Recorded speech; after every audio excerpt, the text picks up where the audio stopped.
ओम शांति। अॼु जो मिले तारीख़ आहे 22/4/2026। मिठा मिठा बाप दादा चवंदा मीठे मीठे ॿार तव्हां बाप जी यादि में एक्यूरेट रहो त तव्हांजो चहिरो सदा चमकंदो, ख़ुशनुमा रहंदो।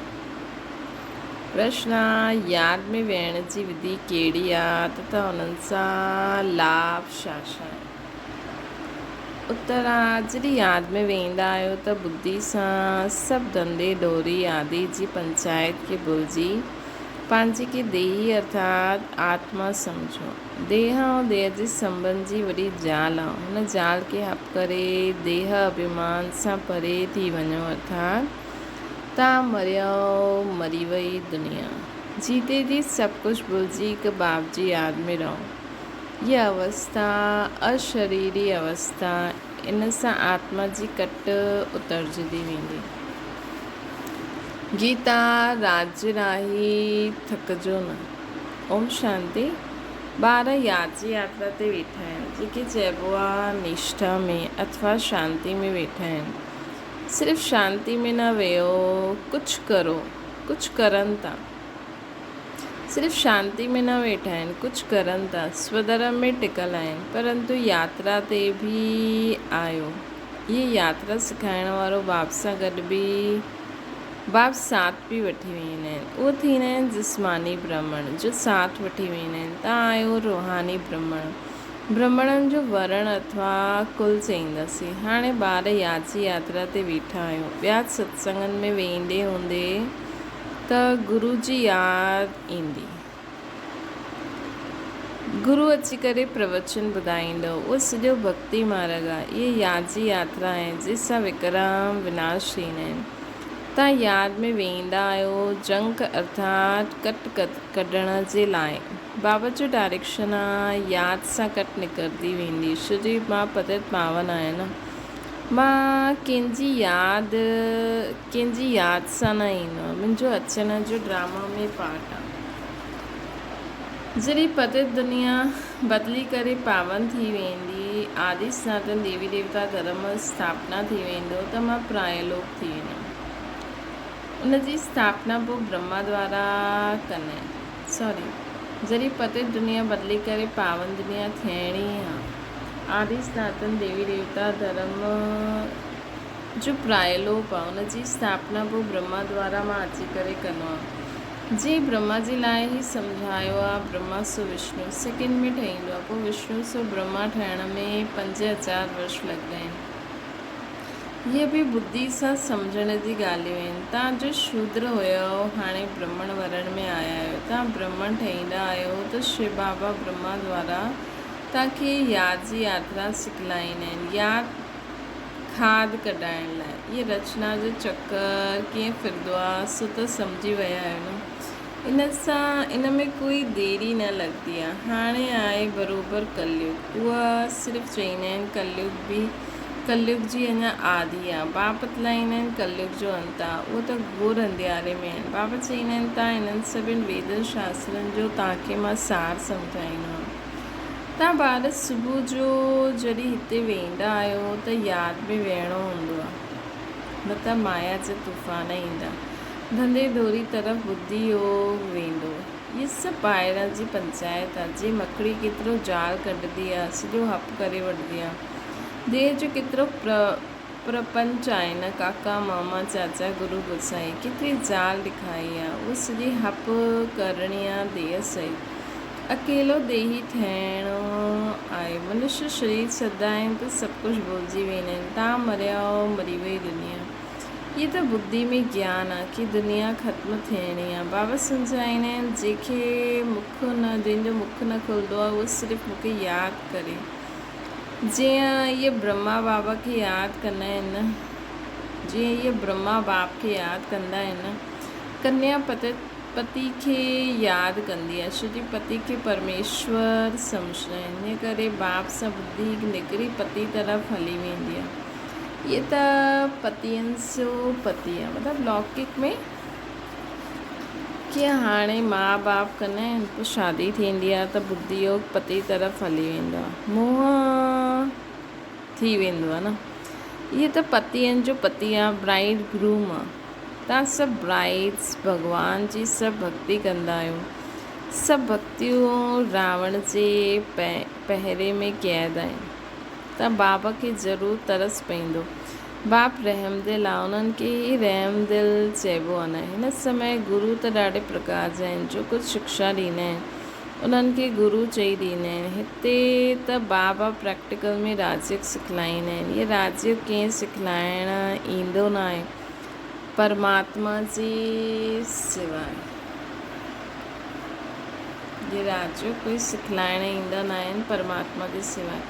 परमात्मा ई अची करे राजयोग सिखायो हुई। पोइ हुन सां छा थियो इहे कंहिंखे पतो न आहे। गीता जो प्रमाण त ॾाढो ॾींदा आहिनि। नंढी कुमारियूं बि गीता कंठ करे वठंदियूं आहिनि, त कुझु न कुझु महिमा थींदी आहे। गीता कोई गुम न थी आहे। गीता जी ॾाढी महिमा आहे। गीता ज्ञान सां ई बाबा सॼी दुनिया खे रिजुवनेट कंदा आहिनि। पूरी दुनिया खे नर्क सां स्वर्ग ठाहे ॾींदा आहिनि। तव्हांजी काया कल्पतरू कल्पवृक्ष समान अथवा अमर ठाहे ॾींदा आहिनि।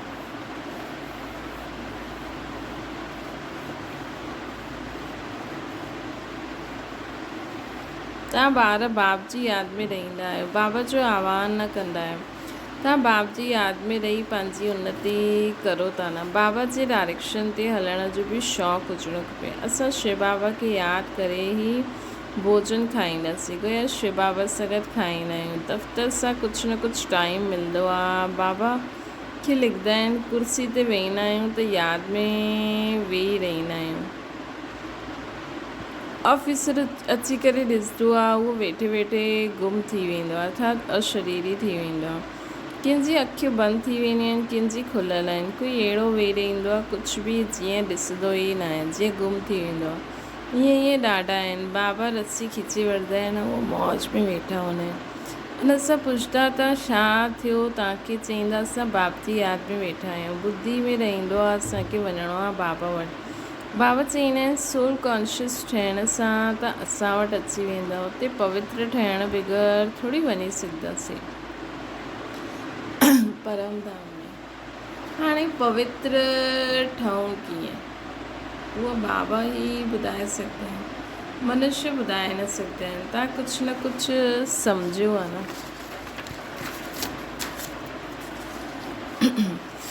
सम्झो हूंदो त ॿियनि जो बि कल्याण कंदो। तव्हांखे कोई जो कल्याण करिणो आहे, बाबा जो परिचय ॾियण जो पुरुषार्थ ज़रूरु करिणो।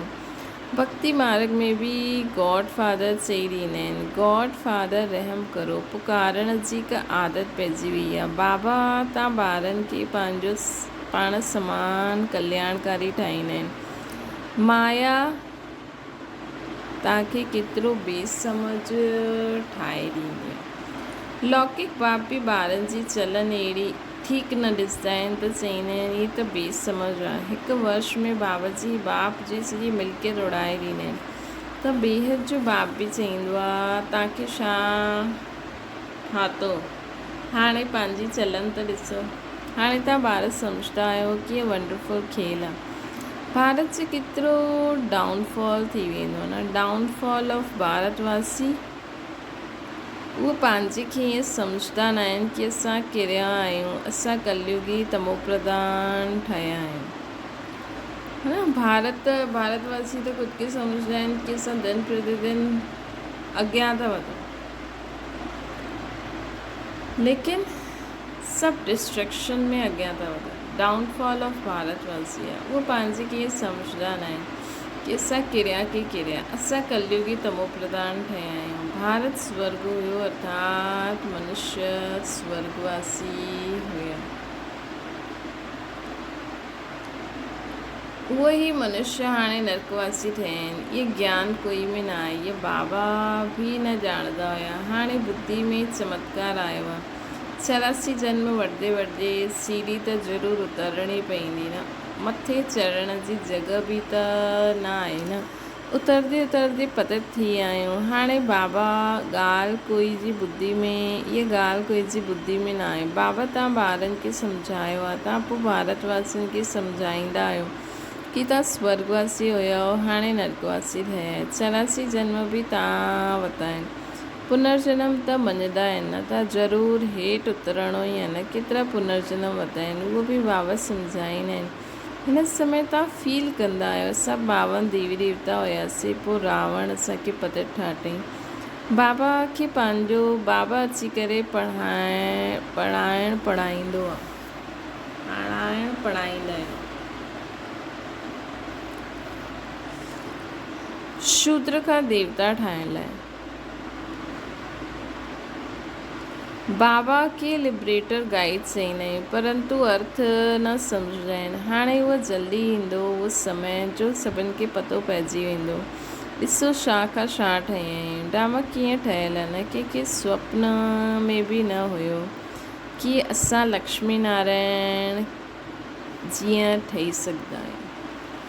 कंहिंखे हुयो सुपिने में कि असां लक्ष्मी नारायण जहिड़ा ठही सघंदा आहियूं।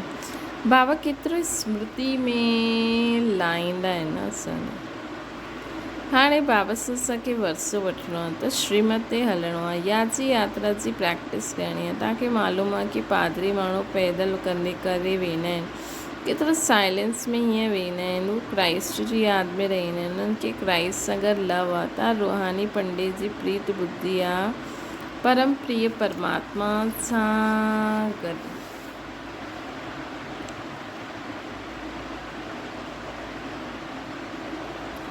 तव्हां पांडवनि जी प्रीत बुद्धि आहे परम पिता परमात्मा सां गॾु। ॿार ॼाणंदा आहिनि नंबरवार पुरुषार्थ अनुसार कल्प पेरमॉर्फिक राजधानी ज़रूरु स्थापना थींदी। जेतिरो पुरुषार्थ करे श्रीमत ते हलंदा। बाबा त ॾाढो सुठी मत ॾींदा आहिनि, पोइ बि ग्रहचारी अहिड़ी वेंदी आहे जो श्रीमत ते हली न पाईंदा आहिनि।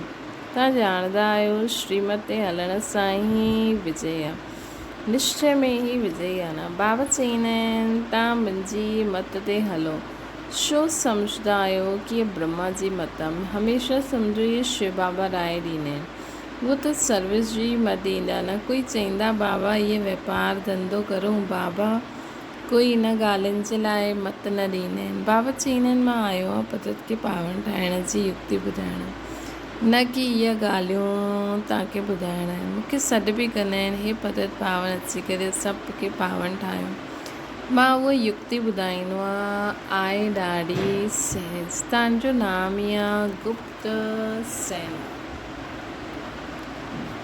उन्हनि पोइ हथियार बाण आदि दिखलाया आहिनि, परंतु इन में बाण आदि जी कोई ॻाल्हि ई न।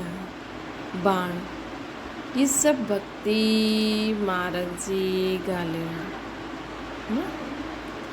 बाण आदि जी बाण मतिलबु बाण मारण जी ॻाल्हि न आहे, त सभु भक्ति मार्ग जी ॻाल्हियूं आहिनि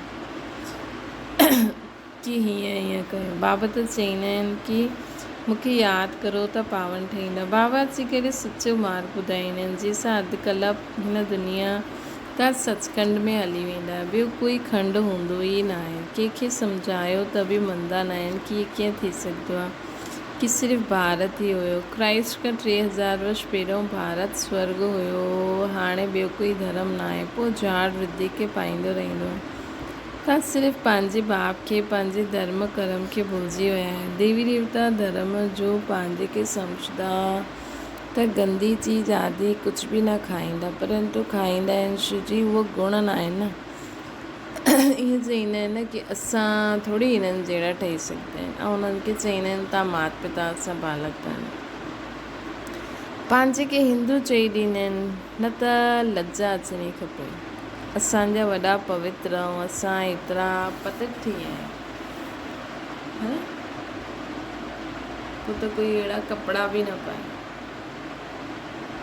अगरि उन्हनि खे पंहिंजो वॾो सम्झनि त, परंतु पंहिंजे धर्म खे भुलिजी विया आहिनि। हाणे त ड्रामा जे आदि मध्य अंत खे सुठी रीति सम्झी विया आहियो। कोई बि अहिड़ी ॻाल्हि हुजे त चई सघंदा आहियो कि पॉइंट्स अञा बाबा ॿुधाई न आहे, बसि न त मुफ़्त मुंहिंजी पईंदव। चओ असां पढ़ूं था, सभु कुझु हाणे ई ॼाणे वठंदव त विनाश थी वेंदो, परंतु न, अञा मार्जन सां पढ़ूं था। ऐं ज़्यादा कुझु न सम्झ में अचे त चओ इहे असांखे न पतो आहे, असांजे वॾनि खां अची करे ॻाल्हाइजो। अंत में संपूर्ण पवित्र थी वेंदव। नंबरवार पुरुषार्थ अनुसार कटंदी निकिरंदी वेंदी त सतो प्रधान थी वेंदा। पोइ हिन पद दुनिया जो विनाश थी वेंदो। अॼुकल्ह चईंदे बि आहिनि परमात्मा किथे आयल आहिनि, परंतु गुप्त आहिनि। समय त बराबरि विनाश जो ई आहे न। बाबा ही लिबरेटर गाइड आहिनि त वापसि वठी वेंदा मच्छरनि सां डिश। इहे बि ॼाणंदा आहिनि सभु हिकु रस यादि में न वेहींदा आहिनि। कोई जो एक्यूरेट योग रहंदो आहे, कोई जो अधु घंटो, कोई जो 15 मिंट, कोई त मिंट बि 1 मिंट बि यादि में न रहंदा आहिनि। कोई चवंदा आहिनि असां सॼो ॾींहुं बाबा जी यादि में रहंदा आहियूं त ज़रूरु हुननि जो चहिरो ख़ुशनुमा चमकंदो रहंदो आहे। अतींद्र सुख अहिड़े ॿारनि खे रहंदो आहे, छा बि किथे बि बुद्धि भटकंदी न आहे। इहे सुख फील कंदा हूंदा, उहे सुख फील कंदा हूंदा। बुद्धि बि चईंदी आहे हिकु माण्हू जी यादि में वेही रहो त केतिरी कट उतरी वञे न, पोइ आदत पइजी वेंदी। यादि जी यात्रा सां तव्हां एवर हेल्दी वेल्दी ठहींदा आहियो। चक्र बि यादि अची वेंदो आहे न। असां ईअं सतयुग में पाठ वॼायो, पोइ त्रेता, पोइ द्वापर, पोइ कलयुग, हाणे वरी बाबा खां सभु पंहिंजे पाण खे चार्ज करूं था। वरी बाबा खे यादि करे फुल्ली चार्ज थी वेंदासीं। पोइ सतयुग में अची करे पाठ वॼाईंदासीं। फुल्ली चार्ज मतिलबु कि असांजी आत्मा में जेतिरो बि मार्जन आहे ज्ञान गुण शक्तियुनि खे धारण करण जो, है न, जेतिरी बि असां धारणा करे सघंदा आहियूं असां आत्मा, ओतिरो करो, पावन ठहो। ईअं न सोचो जो हूंदो, असांखे बाबा खे यादि करिणो आहे। हाणे जेतिरी बैटरी हूंदी ओतिरी चार्ज थींदी न। असांखे इहे बि न सोचणो आहे हा थियणो हूंदो त ठही वेंदासीं, न, असांखे बसि बाबा खे यादि करिणो आहे। बाबा जी जो श्रीमत आहे उनखे फॉलो करे हलंदा रहो ऐं एवर रेडी रहो। बाबा चवनि ॿार हलूं, हा बाबा हलो, ॿियो कुझु खपे न खपे त हिनखे चईंदासीं एवर रेडी। त पोइ चार्ज थी वेंदासीं। पोइ बाबा सां गॾु परमधाम में हली वेंदासीं। पोइ पंहिंजे समय ते हेठि ईंदासीं। पोइ पंहिंजो पाठ ॿुधाईंदासीं। बसि बुद्धि में चक्र बि फिरंदो रहंदो आहे।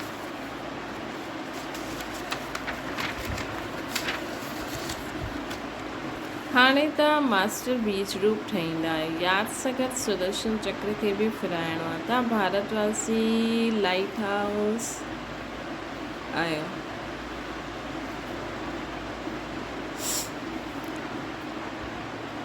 असां भारतवासी लाइट हाउस आहियूं।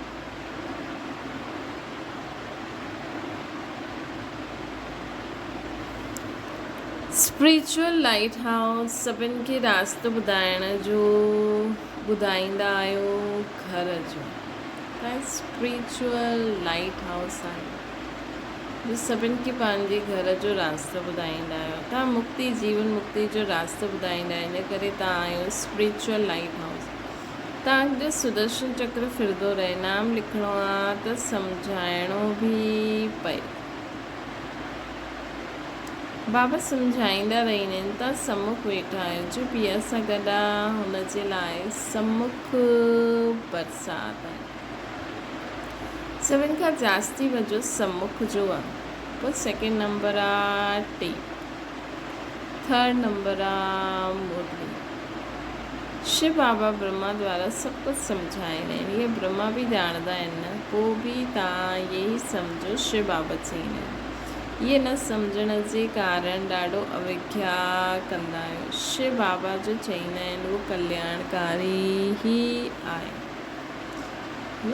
शिव बाबा जी मत सम्झी करे तव्हां जो कुझु बि करो, भले हुन में तव्हांखे लॻे थो इहे त ठीकु न आहे, मतिलबु माण्हुनि खे या कंहिंखे बि तव्हां चओ हिन इहो ई कल्याण हिन में भलो आहे। मतिलबु असां अखियूं बंदि मतिलबु बिना सोचे सम्झे शिव बाबा ईअं चई अथई करो, लेकिन कई बार बाबा चईंदा आहिनि न हर श्रीमत खे युक्त बि हलणो खपे, राजयुक्त, युक्ति युक्त, योग युक्त। ये न शिव बाबा असांखे चवनि था जे सम्झो कोई गृहस्थी आहे उहो अचे ज्ञान में, बाबा चवनि पवित्र रहो, त हिकु त थींदो आहे कि हा भई उन ॾींहं खां उन पंहिंजे पाण सां प्रॉमिस करे छॾे, लेकिन उन धारणा खे पालन करण लाइ उनखे बाबा जी युक्तियुनि ते बि हलणो पई, है न, कि हीअं न उहो चए अॼु खां ई, पहिरियों जी त ॻाल्हि ई अलॻि हुई, हाणे त युक्ति सां हलणो खपे, भल अकल्याण थी वञे उहो बि कल्याण जे रूप में बदिली वेंदो। पवित्र त रहणो आहे, खान पान जी परहेज़ करणी आहे, लेकिन बाबा जो शुरू में हो न हिकु दख़्त सां सभिनि खे चई छॾे, हिते बि असांखे हिकु दख़्त सां करिणो आहे, लेकिन कॾहिं कंहिंखे चओ कि हाणे मूंखे इहे खाइण सां शरीर में ईअं थो थिए, मूंखे नथो वणे, ईअं उल्टी जीअं करो, बीमार जीअं नाटक करो, ईअं हाणे अगरि कोई ईअं चई करे घर बार छॾे सेंटर ते अची वे त उहो अलाउ न आहे, उहो कोटनि में कोई आहे। अच्छा, मीठी मीठी सिकिल ते ॿारनि प्रति माता पिता बाप दादा जो यादि प्यार ऐं गुड मॉर्निंग। रूहानी बाप जी सभिनि रूहानी ॿारनि खे नमस्ते। असांजी बि रूहानी माता पिता बाप दादा खे यादि प्यार गुड मॉर्निंग ऐं नमस्ते। बाबा वरदाना जे लाइ मुख्य सार बाबा जे हर डायरेक्शन ते हली करे पंहिंजी उन्नति करणी आहे, हिकु बाप सां सची प्रीत रखणी आहे, यादि में ई भोजन ठाहिणो खाइणो, ॿियो आहे स्पिरिचुअल लाइट हाउस ठही सभिनि खे मुक्ति जीवन मुक्ति जो रास्तो ॿुधाइणो, बाप समान कल्याणकारी ज़रूरु ठहिणो। वरदाना ईश्वरीय शान में स्थित रही हर कर्म शानदार ठाहिण वारा सर्व परेशानियुनि सां मुक्त ठहो, सदा हिन ईश्वरीय शान में रहो। मां बाप दादा जो नूरे रतन आहे, असांजे नैननि व नज़रनि में कोई चीज़ समाए न सघंदी आहे। हिन शान में रहण सां भिन्न प्रकार जी परेशानी सुता समाप्त थी वेंदी, कोई बि प्रकार जी कंप्लेन न रही सघंदी। जेतिरो जो पंहिंजी शान में स्थित रहंदा आहिनि न उन्हनि खे मान बि स्वतः मिली वेंदो आहे, उन्हनि जे हर कर्म शानदार थी वेंदो। बसि पंहिंजी शान में रहो कि मां केरु आहियां, कंहिंजी श्रेष्ठ मत ते हलां थी, मुंहिंजे नैननि में केरु समायल आहे। स्लोगन आहे ट्रस्टी हुआ आहे जो पंहिंजो सभु कुझु बाबा जे हवाले करे छॾे। अव्यक्त इशारो असांजे हर बोल में मधुरता, संतुष्टता, सरलता जी नवीनता हुजे। ब्रह्मण आत्माउनि जी बोल साधारण बोल न हुजनि, इहे ई महानता ऐं इहे ई नवीनता आहे। मधुर बोल, मधुर संस्कार, मधुर स्वभाव द्वारा ॿियनि खे बि मुख मीठो कराईंदा रहो। सदा अथक भव, मधुर भव जो जे वरदाननि सां वधदा उड़दा हलो, ॿियनि खे बि वधाईंदा हलो। अच्छा, ओम शांति। बाबा खे यादि करो।